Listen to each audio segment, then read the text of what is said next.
काली नजर। माँ, माँ। अरे क्या माँ माँ कर रहा है? बकरी का बच्चा है क्या? अरे माँ, मजाक छोड़ो। मुझे फाइनली वो मेन चौराहे वाली दुकान मिल गई है। अब देखना, आपका बेटा दुगनी स्पीड से पैसा कमाएगा। उफ, ये क्या? मेरी ऑनलाइन मेकअप क्लास चल रही है। इतनी जोर से क्यों बोल रहे हो आप दोनों? अरे मेरी धर्म पत्नी जी, मेकअप क्लास बाद में करना। वो चौराहे वाली दुकान मिल गई है हमको। अरे वाह! रुको, मैं अपनी माँ को फोन लगाकर बता देती हूँ। अरे मैं भी अपने रिश्तेदारों को बता देती हूँ। कितनी खुशी की बात है। हाँ हाँ, मैं भी अपने दोस्तों को बता देता हूँ। 1 हफ्ते बाद रजिस्ट्री है। बस, घर में खुशी का मौका था। उन तीनों ने अपने अपने फोन उठाए और लोगों में बात फैलाना शुरू कर दिया। और रही सही कसर, श्वेता बहू ने अपने पड़ोस में सबको बताकर कर दी। अरे वर्मा आंटी, अब हम भी जल्दी कार ले लेंगे। घर का रेनोवेशन होगा और ठाट से रहेंगे हम भी। अरे, ऐसा क्या हुआ? लॉटरी बाटरी लग गई है क्या? अरे, इस बार चौराहे वाली मॉल में हमको भी दुकान मिल गई है। दुकान नंबर 21, जो एकदम चौराहे पर है।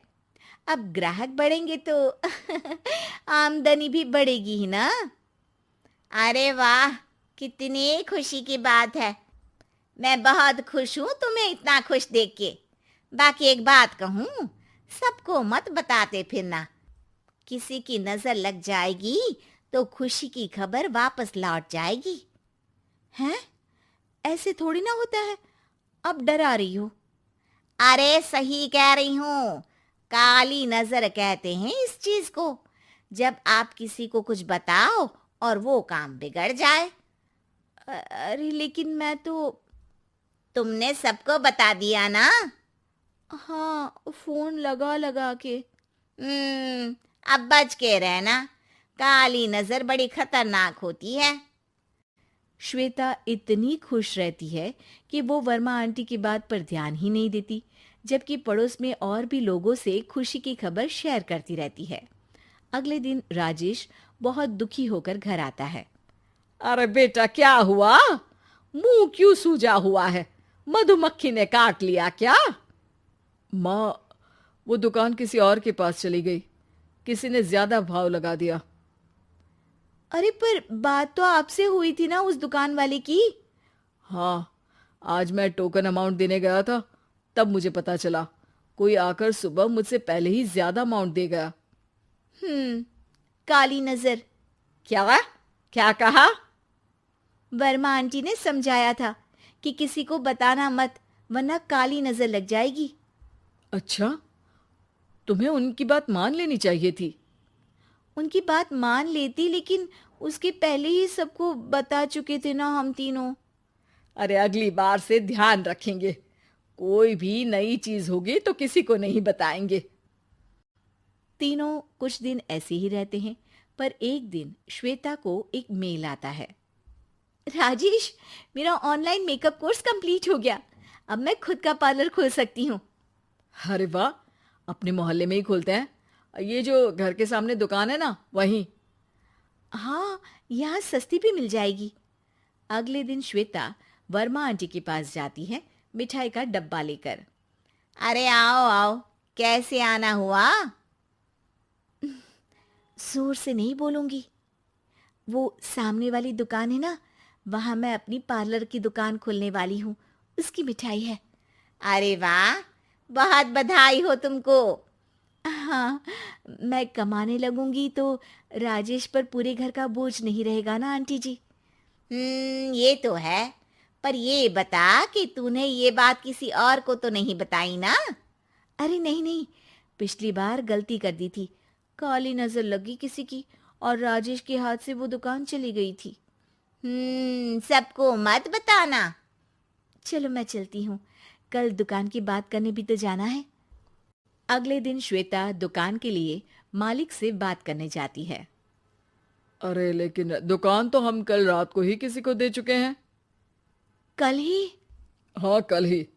2 दिन बाद कोई यहाँ पार्लर भी खोल लेगा। अब कहीं और दुकान देख लीजिए। अरे पर हमको भी तो पार्लर ही खोलना था। हाँ भाई, एक ही दुकान है, आधी आधी तो नहीं दे सकता ना मैं। राजेश और श्वेता घर पर हताश होकर आ जाते हैं। इस बार तो किसी को बताया भी नहीं था, अब किसकी काली नजर लग सकती है।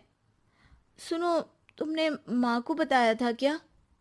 अरे कैसी बात कर रही हो, माँ की नजर थोड़ी ना लगेगी। पक्का तुमने किसी को नहीं बताया था ना? सिर्फ वर्मा आंटी को बताया था, उन्होंने ही मुझे किसी को नहीं बताने को कहा।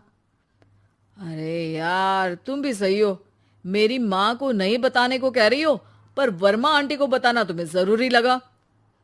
अरे वर्मा आंटी ने ही तो काली नजर के बारे में बताया था ना, वो हमेशा हमारा भला ही तो चाहती है। मेरी माँ भी हमारा भला ही चाहती है। अरे पर चिल्ला क्यों रहे हो? बात नहीं कर सकते क्या आराम से? नहीं आता वो आराम से बात करना, और करना भी नहीं चाहता हूं मैं। दुकान जाने का दुख गुस्से में बदल गया था और राजेश और श्वेता में बात बंद हो गई थी। 2 दिन बाद मोहल्ले में पार्लर का इनॉग्रेशन हुआ, जिसमें मोहल्ले के सभी लोगों को बुलाया गया, पर श्वेता, राजेश और माँ नहीं जाते। माँ, अंदर आ जाओ, क्या देख रही हो? अरे नया पार्लर देख रही हूं अपने आंगन से। देखो, माँ को दूसरे का सुख देखने में कितना मजा आ रहा है, मेरा दुख नहीं दिख रहा इन्हें। यहाँ मेरा पार्लर भी तो हो सकता था। अरे चुप रहो यार, हर बात में लड़ाई क्यों ढूंढ रही हो? राजेश और श्वेता फिर बहस करने लगते थे। तभी माँ ने दोनों को बाहर बुलाया। अरे जरा देखो तो, दुकान चलाने वाले का बोर्ड पर नाम क्या लिखा है? श्रुति वर्मा। गाड़ी निकाले बेटा, हमें कहीं जाना है। काली नजर का इलाज कराने? राजेश अपनी बाइक निकालता है। तीनों ट्रिपलिंग कर रहे हैं। माँ राजेश को उस मॉल वाली दुकान पर लेकर जाती है जहां राजेश अपनी दुकान खोलने वाला था। यही दुकान लेना चाहता था ना तू? हाँ, पर इनको भी दुखी करने लेकर आई हो क्या यहाँ पर दुकान दिखाकर? वहां काफी नहीं था? अरे श्वेता, थोड़ा सब्र रख, अभी पता चलेगा कि हम यहाँ क्यों आए हैं। बता, इस दुकान चलाने वाले का नाम क्या है? अनुपम वर्मा। कुछ समझ में आया? वो दुकान वाली श्रुति वर्मा, ये दुकान वाला अनुपम वर्मा, और हमारे पड़ोस में हमने उस दुकानों के बारे में बताया किसको था? अब वर्मा आंटी को। मतलब वर्मा आंटी ही हमारा काम बिगाड़ रही है? नहीं नहीं, ऐसा नहीं हो सकता, ये बस इत्तेफाक है। राजेश अपना फोन निकालता है और श्रुति वर्मा और अनुपम वर्मा के नाम फेसबुक पर सर्च करता है, जहां ये दोनों ही वर्मा आंटी के रिश्तेदार होते हैं। श्वेता को समझ में आ जाता है कि वर्मा आंटी की ही नजर खाली नजर है। अब क्या करना है? कोई भी खुशी की खबर हो तो काली नजर से बचना है, यानी वर्मा आंटी से बचना है। अरे पर मुझे ये समझ में नहीं आया कि वो हमारे साथ ऐसा क्यों करेंगी। अरे बेटा, एक सीख है, दूर के आदमी को आपकी तरक्की से कम परेशानी होगी, पड़ोसी को ज्यादा। दोनों माँ की बात में हामी भरते हैं और अगला काम चुपचाप करने की कसम खाते हैं, ताकि आगे से वर्मा आंटी कोई काम ना बिगाड़ सके।